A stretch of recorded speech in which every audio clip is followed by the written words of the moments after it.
What's up, y'all? It's just Rhonda, and I'm just here to talk about this final episode of Ready to Love, Season 910, Episode 12. Like the video, subscribe to my channel, and child, let's get into it. I am exhausted.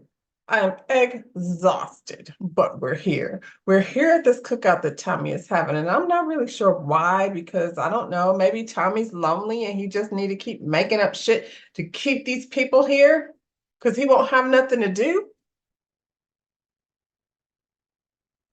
We get the cookout. Chaz and LaRon are sitting down, having a little chat. I'm probably plotting and planning and planning and plotting. LaRon and Chaz over there, messy self. Anyway, LaRon is telling Chaz how he F up the whole thing and he was down to the club and he could possibly have, but probably didn't, because as much as he remembers, he didn't say that Maya was no F's and no B's. He did not say that. He said F situation because it's some B's at the crib. That's what he said. He's absolutely positive of that because he only has 16 shots of truth tequila. He said he's sorry. What the hell else does she want him to do? And Chaz is like, listen, did you like give a heartfelt apology? Like sincere? Like I know how to do? This is what you have to do. Do it like the Chazzy way. You say, Maya, when the stars come out, all I see is you. And when the moon is out, it makes my heart feel sad because you're mad at me. I don't know how to do how Chaz be doing. I'm gonna work on that. But anyway, heartfelt. LaRon said he's from New Jersey. He don't do it like that. And I'm like, LaRon, stop doing that. Just because you're being an asshole, you don't get to blame it on the whole New Jersey.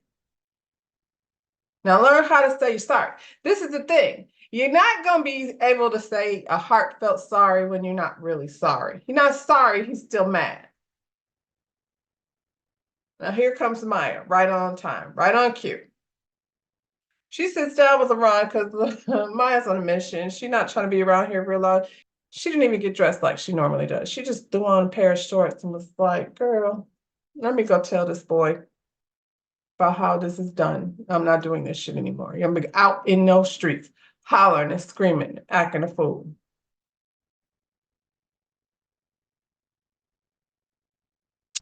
She sat down and asked him if he wanted to talk, and he was like, you want to talk now?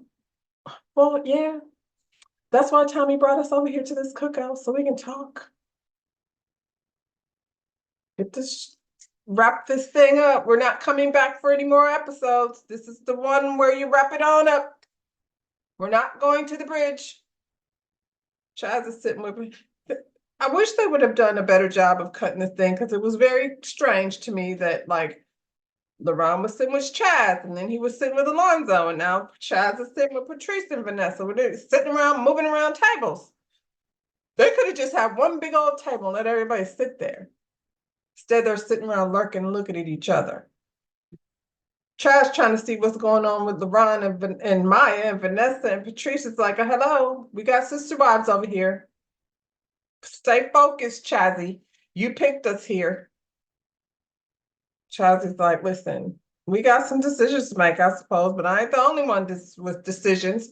Because look at Alonzo sitting at that table by himself, Patrice. Why are you over here cheesing in Chazzy's face? And Vanessa, you doing what you normally be doing, looking a fool. Why are you there? Chaz is being mean. And he said you being mean. And I don't know who's being mean. I hope when we get to this reunion, we find out what the hell's really going on over here. Anyway, LaRon and Maya are sitting down. He's telling her how he feels so deeply for her and that he was just triggered. First of all, Ron, deeply hike, how deeply? Because it's only been a couple few weeks. And you were deeply involved with Koshia for a couple few weeks.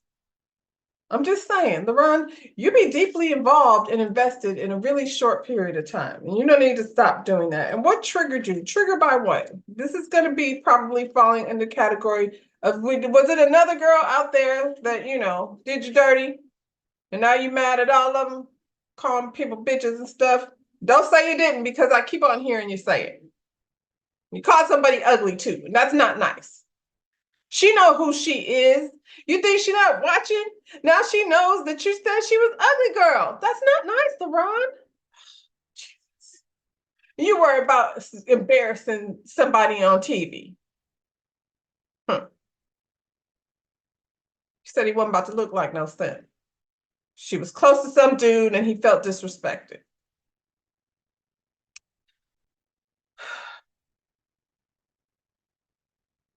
LeBron is very much focused on what these niggas in the street think. That's the step shit, LeBron.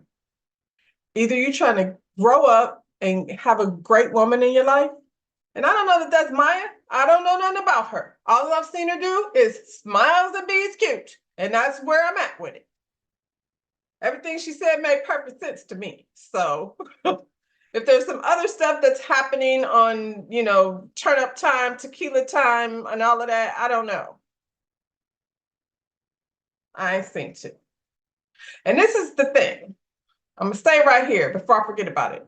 If I went on this show and I found somebody that I was connected to, I would most definitely be having private time to get to know them if they're not going to give me TV dates. I don't feel like a whole lot happens on the TV dates anyway, besides y'all stirring food around and pretending to eat it and asking the same question. Don't go to tequila time. What's wrong with Starbucks? I'm just saying. Don't be down to the car tonguing somebody down until you know that they're worthy of all of that type of action, unless you just want to go do it. And if you just want to go do it, don't be pissed off when he has 47 people on the list of things to do. Now, where was I? LeBron, focus on these niggas in the street. I mean, you're going to be out in these streets if that's who you keep focusing on, LeBron. I don't know how Maya is making you look like a simp. That's not how that works. If you find yourself liking somebody that's not treating you with the type of respect that you feel like you deserve, then you just let them go. Okay. That being said, that people are not your possession and they could talk to whoever the hell they want to talk to. Disrespect. She's not your girlfriend. And if you want to be out here flossing and pimp daddying and tricking bitches, because that's what you like to say. Soon as you take that out of your vocabulary, you might level up just a little bit, just a little bit. It's not nice. I don't like it. Mine can't make you look like no simp. If she's not reciprocating and being nice to you the same way you're being nice to her, then she ain't the one, and you need to just let that go. I have a feeling it's a lot about how Maya, having somebody like Maya, makes you look. That's why she said you don't really be feeling her like that, because she's probably feeling like you just want her around because she's cute. And if that's how you're going to be playing it, I don't want to hear about how many other bad bitches you have. Seemingly, you're very emotionally, deeply attached to this one. All the way up till last week. Probably yesterday. I'm just saying. Anyway.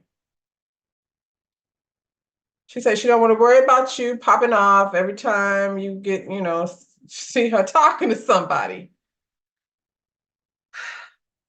She says she feels like that's emotional abuse, and it absolutely is. I've experienced it myself, and there's nothing, you never want to feel like, dang, I can't, like, if you turn around and look to the left, and it's like, who are you looking at? And that's not a fun way to live. That's like a jail, emotional jail. You have to stop doing that, because nobody is going to be able to do that. She says she is social. She says she's a social person and she likes to get out and meet people. And you, LeBron, who be at the club 5 and 6 days a week, is like at the club meeting people. No, yeah, because that's where you go out. At the lounge, at the club, LeBron. You don't meet people out in the club? I bet you do. Out popping bottles and stuff like that. That's the thing. You need to I hope you're not doing that. See, I feel like you are. Mine feels like it's your ego at work. It is. I think so too. And I think you do like her, but I think you also because there's so much focus on what you're looking like to who. You should be worried about what you're looking like to her. And what you're looking like to her is not something that she's enjoying being around. All that cussing and disrespect. and blaming it on New Jersey. She says she doesn't feel like you give her a safe space to express herself. And if you walk away from here with one sentence to remember, remember that one. She doesn't feel like you give her a safe space to express herself. And then when she tells you that, you get up and walk away. So I'm sure that made her feel very safe. But you deeply invested in love. Well, you didn't say love, but you deeply something, emotionally something, child. He walks off, somebody from production is like, LeBron, chill, let's talk. And he's like, I'm good. Get off of me. Maya's like, see, that's what I'm talking about, that childish shit. Yeah, you stomped off. All she said was, you don't make her feel like she's in a safe space to express herself. And instead of listening, you worry about what somebody out is making you look like on national TV. It's a dating show. I feel like anybody in a relationship or trying to have some sort of relationship, that's the kind of conversations you have. I'm supposed to be able to tell you, my person, how your actions made me feel. And you're supposed to ponder that and see what we could do to change that behavior, not stomp off. How about somebody trying to play you? Ain't nobody trying to play you. I say he lacks emotional maturity. I would agree with that. I mean, that's it. That's all. So now Tommy is here. How are you gonna be late to your own party? Anyway, Maya takes this opportunity to tell Tommy, like, hey, Tommy, this is very nice. I enjoyed it, everything. It's a lovely day. I feel like this is my last day here. I'm gonna go ahead and release myself from this process. And he's like, what are you talking about? Come on up here. LeBron, y'all come up here and have a conversation. Ron's like, oh my God, this is where I crash and burn. It's not a crash and burn.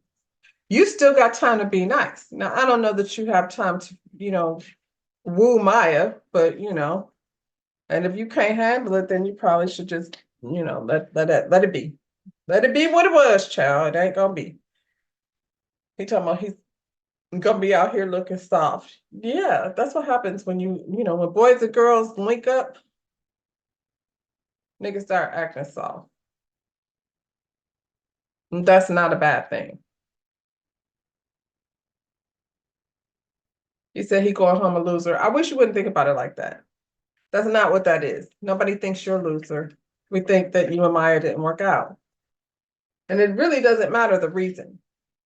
We wouldn't have knew the reason. Hell, if you wasn't trying to host parties and things, we would not have known the reason. You could have kept taking her down to the refrigerator if you was going to go out in the club and act a fool. But that's what you need. And what you need to realize is that if you are with a woman that make you feel uncomfortable, then you should just stop tricking. And if you're with a woman who is having a conversation with someone that's, of the opposite sex, you're going to have to trust that the woman you chose is not disrespecting you. If I'm in the club and the music is loud and I have to lean over to hear somebody, that's what it is. 16 shots is all I'm saying. Who knows what you was watching, child? I kind of don't know why people keep saying, Maya really didn't like him like that. I'm like, we all like LeBron. So why wouldn't she like LeBron? He's very likable when he's not, popping off on the truth tequila. 16 shots is far too much. There's no reason why you should be anywhere taking 16 shots of truth tequila or anything else. You don't have to learn how to pace yourself. That's not even healthy. Keep up that pace. See where that gets you. I heard LeBron saying somewhere, this is a little bit off because there's a whole lot of chatter going on off the daggone TV show, and it's hard to not bring it up. But I did hear him say something like him and Mika were like best friends until they fell out. And I'm like, she was not your best friend. You just met this lady. So you was talking to her every night for what? Because she wasn't your connection. You over here trying to, be that guy. Don't do that. Not to people who are not deserving. Then you want to be mad at everybody. And if I was out with you, even though, we cool or whatever, if I was out with you and you was calling my girl B's and S on the truth tequila, I'm gonna say something. I don't care how many times you say that's not what I said because you remember so clearly. I don't believe it. You did the same thing with Koshia over to the pajama party. And then you got up and was disrespectful and was snuggling and buggling Maya right in front of her face. The same disrespect that you claim she gave you at the club. Nigga, I'm about to be pissed off. She's laughing at me. I don't care. Close the door. That throws me off. I getting ready. Okay. Bye. Now Tommy wants to introduce the ladies to their families. I don't know why. I thought we did this. How many times are we going to be introducing people to people? So Chaz is introducing his brother to Patrice, his new connection. And apparently his brother is a highly ranked military secret job having person. They sit down with Patrice. She does that thing that she does. She comes in smiling and everything. Why are we just finding out that Patrice is a massage therapist? When did we mention? We done talked about the Sprinter. We knew she invented a Kegler machine that, gives you all these kegels, 1,000 kegels, um, and never once did I hear a massage therapist. And her brother is like trying to get her to tell secrets about the people that she drives around in the Sprinter van. And she's pretty much like, if you ain't talking about your job, I'm not talking about my job. I sign NDAs over there, and I'm not about to say what goes on in the Sprinter stays in the Sprinter, child. That's how we do it. Running my mouth, ruin my business. I'm not stupid. Chaz's brother say, I like your nails. And I was like, you know what? I'm guessing that you're not doing massages while you're over here at Ready to Love because you and Mika with these nails and a massage therapist and an esthetician, she's you're licensed. Are you practicing? You said you just be driving the thing on the weekends. I don't know. I'm just saying, I'm guessing, I'm hoping the nails is just for TV.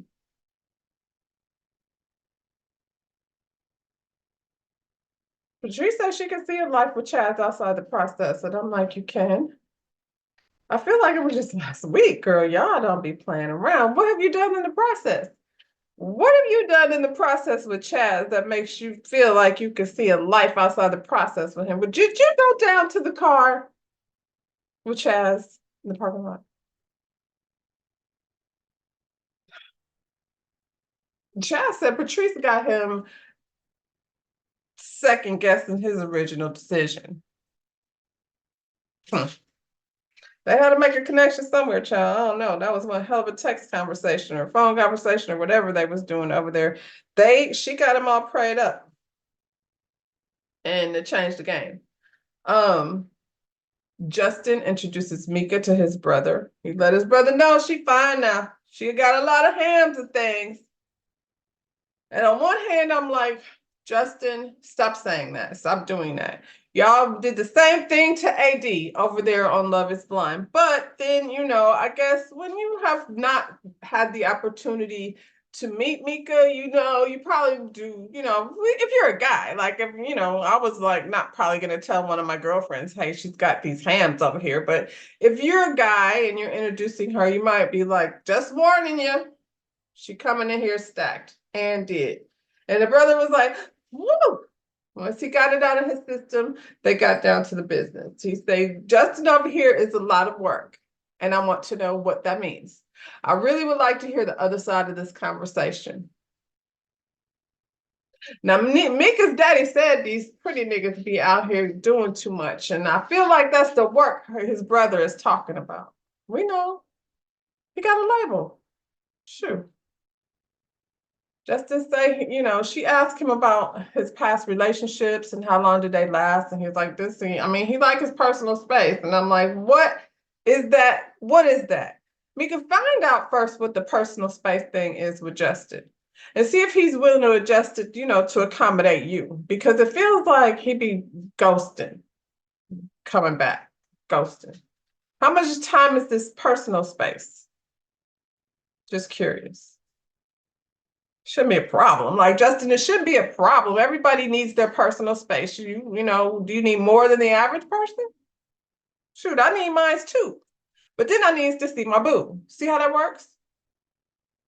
Justin's brother asked Mika, does she want more kids? And do you know she had the ever-loving audacity to sit there on pause for a second and then say, possibly, she would love to see how Justin would be as a father. And I was like, every single other person in here, when she met Justin, she was like, good, at least he ain't gonna be asking me to have no kids. Now you want some? But she did say for the certain, right guy. Now, I heard some things that some other men were told over here, and I'm not gonna say what it is, but I'm feeling like that's just what she said to get you off your who was it? Dominique and Will, I think, were over here telling Mika's personal business and during their interviews. Ha ha, maybe. I don't know. I'm just saying she's willing to do it over here. So maybe she was just telling y'all that to you so you would go away. Stop asking me that. His brother called him Rico Suave, and I was like, write that down, Mika. Rico Suave. What does that mean? See, I feel like this brother was running his mouth. I don't know if he was doing it on purpose, because I feel like he's the only person I walked away with some actual information from.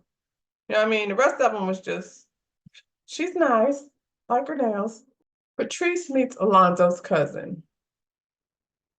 Um, He asked, what do they have in common? She's like, fun. We have fun in common. We love to have fun. He makes me laugh. We have a connection and it's really fun.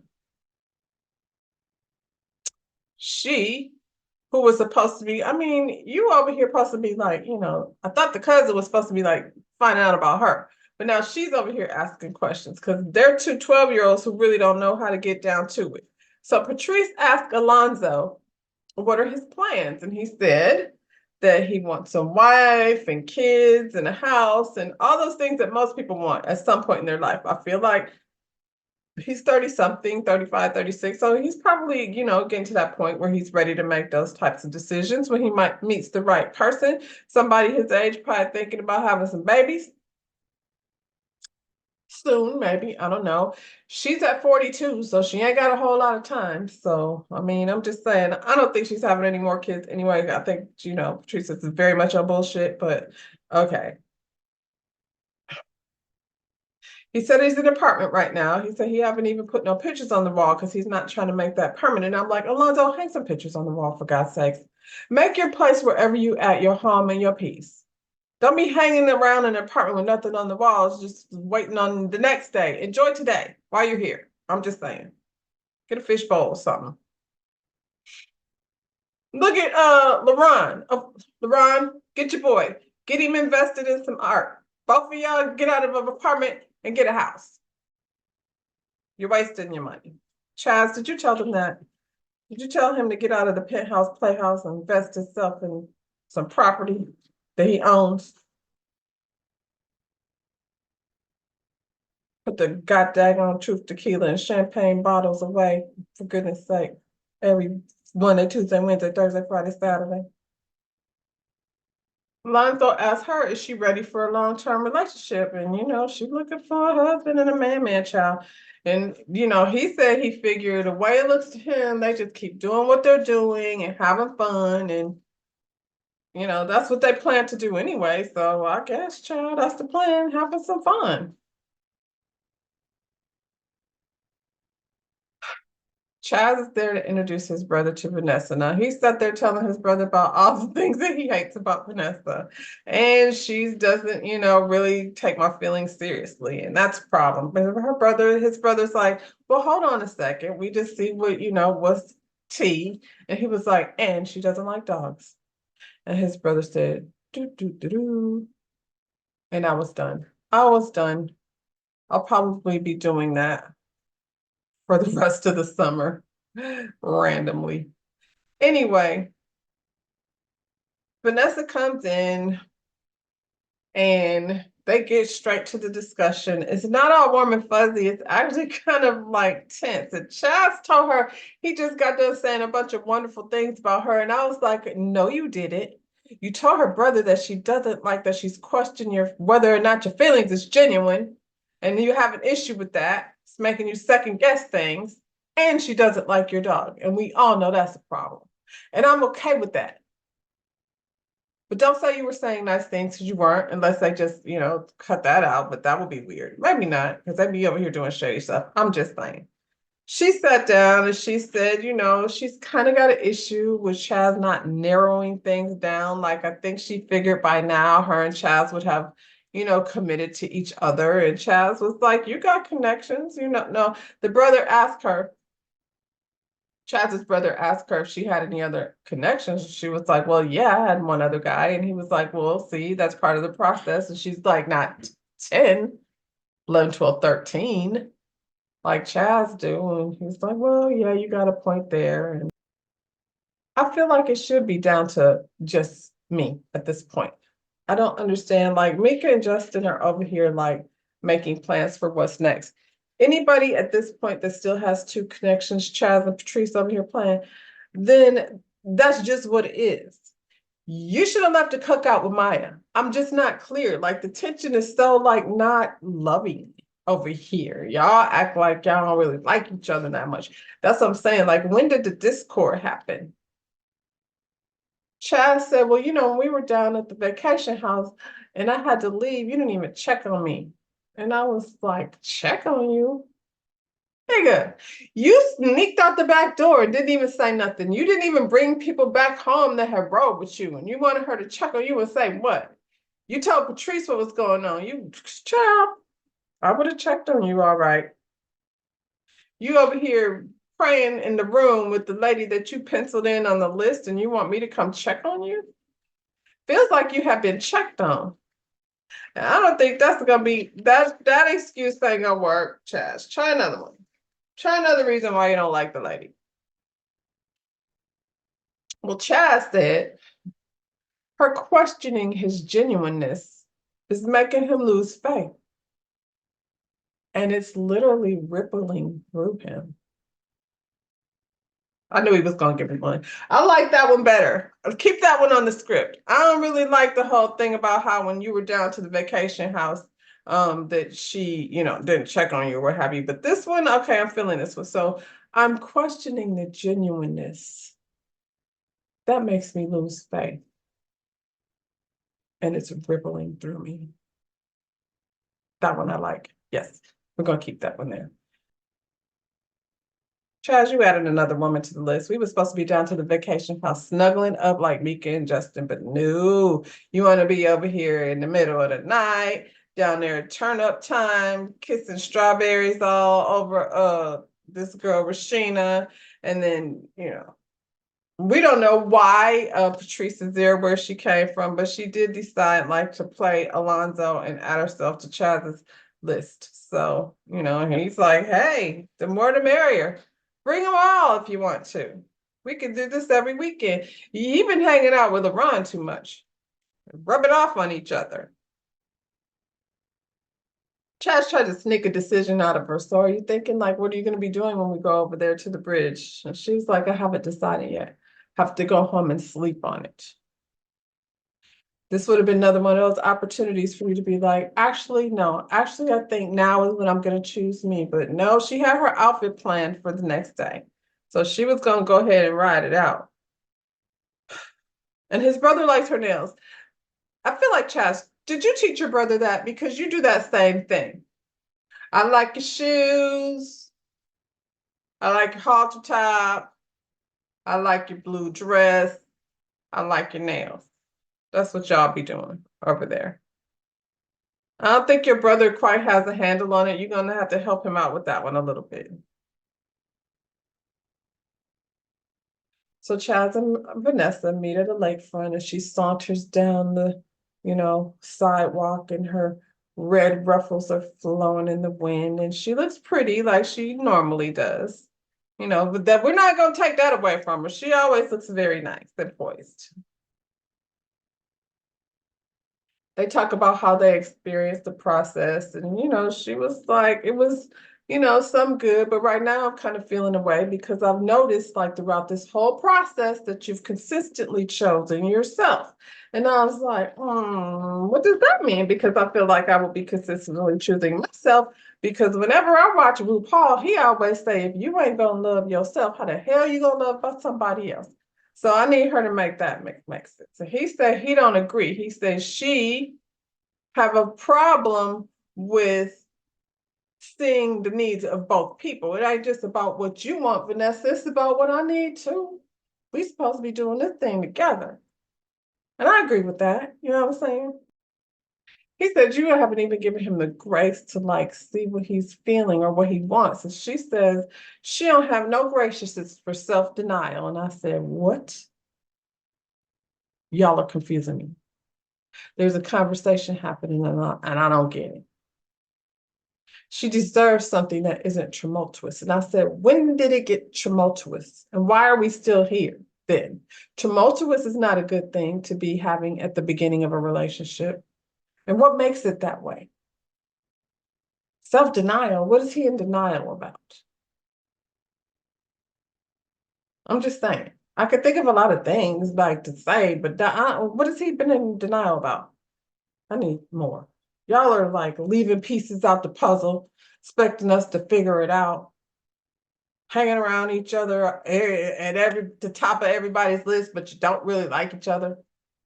Seemingly you hate each other, kind of. It's starting to ooze through. She said she decided to choose herself.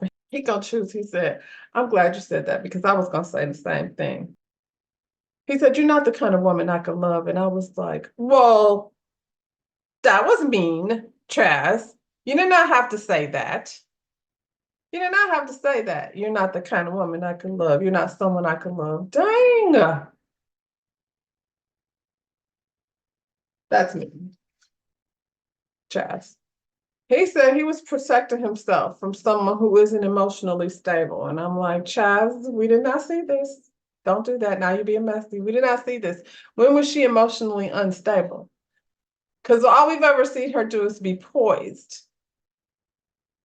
I'm not saying that she's always poised. I'm just saying that's all we've seen. So, and emotionally unstable, I mean, it's one thing to say she's not actually as poised as she's pretending to be, but you taking it all the way to emotionally unstable. And then I think about when she text messaged that lady telling her that she was traumatizing her son. And I was like, well, that was like over the top. I'm just saying, like, I don't know what 6-year-old was like over here traumatized by something that he heard, a blogger say, or why he even understands what any of that means. So, okay, maybe, but I just don't know. I need more. Y'all are like leaving pieces of the puzzle out. It's like you're reading the script, but a page fell out, and then you read the next page, and now you're like, so what happened? He said she's expressed jealousy and anger, and the love is toxic. And I said, I wish I would have seen that. Now that sounds revolutionary. Shoot, down here being jealousy and angry, toxic love. Okay, that's not being revolutionary, but it's definitely giving a little more energy than she was given while she was over here. And you have an issue with my dog. And that's the tea right there. Like after all of that stuff you said, the real problem is, my dog ain't going no damn where. So, that's why we got to end this. And then he brings out this bouquet of sunflowers and was like, I know you like sunflowers, but he pulls a dead rose from out the center. And he says, this is to illustrate the love and care that I once had that has died. Meech,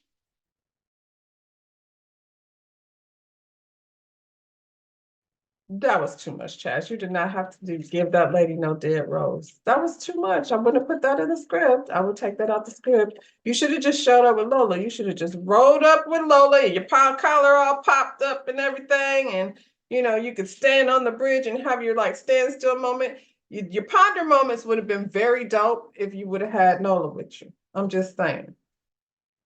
Vanessa said Chaz then gave her this rose, and he's doing the most. She don't even understand what that's all about, but she said he been doing the most throughout all of this process. And I was like, so then why were y'all like each other's favorite this whole time? I'm confused. She's toxic and unstable. He's doing the most and, choosing himself over all and others. I feel like I was bamboozled. We all were. I want to know why this is where this is. Y'all didn't have to like hate each other to this extent. And Chaz, you just overwrit that script just a little bit like over the top. It was a little bit too much. But I'm going to say this, and I'm going to say it now before I forget. If not for Chaz and LaRon, we wouldn't have had nothing a whole lot to talk about. I'm just saying. Alexis gave us a little something, something, but this would have been far less entertaining without the two of them and their shenanigans. Anyway, she took her flowers. She told him to have a nice day. That was nice of her. Because let me tell you how many moments I would have stole. She could have busted him upside the head with the flowers, but then, the people would have said, he would have said, see, told you she was toxic and unstable. I don't know. The fire in me would have laid his ass out with those fires, with those flowers. What else could she have done? She could have tossed him. She could have just tossed him in the lake, and then the whole moment where his lonely one rose, like, yeah, because he had a moment. He stood there on the dock. He took a sniff of the dead rose. He gently laid it down in the water, and it floated away. But she could have walked up with the rest of the bouquet and been like, Cracker! And it'd have been roses, sunflowers everywhere. The whole moment would have been, I mean, there's so many things you could have done, but no, there goes Vanessa walking off all poised and nice with her flowers that he gave her. What you gonna do with them? You don't want them. What are you gonna do with them? You should have thrown them in the lake. Anyway, sing. Ciao. It don't matter because he has another date. He's got another connection still. Got to go change clothes and get some more flowers for Patrice over here. Chaz meets Patrice in some type of enchanted garden. He walks up with red roses. She stands there smiling. He says, Patrice has risen above all the other women. And I said, when did she do that? I'm trying to find out. I'm just saying. He said she's reached out, she's touched him, she's prayed for him. I said, well, Chaz, where'd she touch you at? She is a massage therapist, so I'm sure her touch is probably pretty amazing. I'm just saying. She touched herself right to the top of the list. Huh. Chaz looked at her and said, I choose us. And I hope you'll do the same. And I said, she stood up there and said she's so honored to be chosen by a man like Chaz, and he checks most of her boxes, except for there's no spark. That's the one part box that, he didn't check. And I'm like, well, girl, if there wasn't no spark, then why did you write yourself on the list? We knew he wasn't sparking for you because he didn't even have your phone number, but you wanted to be on the list anyway. Now you're standing over here talking about you didn't have no sparks. Chaz took a single rose. He came with a couple of different, doozies. He took a single rose out the top of the bouquet. He said, I'm gonna take this rose and I'm gonna pray on it. And hopefully I hear from you. Then he's in the confessional. He was like, Chazzy, I'm proud of Chazzy. Chazzy did good. And you know what? Chazzy gonna be Chazzy all the way. And I said, and cheesy, you're gonna be cheesy, Chazzy, because some of these rose things that you were doing over here was kind of cheesy. And it's okay to be cheesy, but it's not okay to be mean. And you should not have given that lady no petrified flower. That was mean. Take mean stuff off of your list of things to do. You can't be the good guy and the mean guy at the same damn time. You were just over here telling Ron how he's supposed to tell Maya he's sorry with all this heartfeltness. And then you turn around and come over to the lakefront acting like the devil. Don't do that. Me. Patrice now has another day. Ooh, her and Chaz was just the Patrice and Chaz show, y'all, in every daggone scene. For goodness sake. She over here with Alonzo. Alonzo's nervous because, you know, he's competing with Chaz and they always partying at his house. Even Alonzo is just depressed. Like, I live in an apartment with nothing on the walls. Chaz has a whole house over there. So this is making me nervous. But here she come.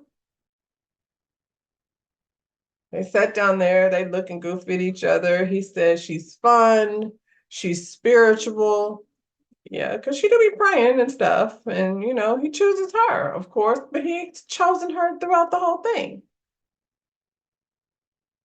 Patrice says that Alonzo gives her butterflies and she wants to spend the rest of her life having fun with him. And I was like, she sounded like a Pisces with all that fantasy talk, spending the rest of her life having fun. Why didn't you introduce him to your mother then if he's your forever fun person?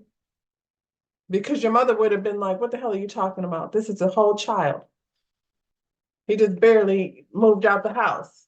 What are you going to do with him?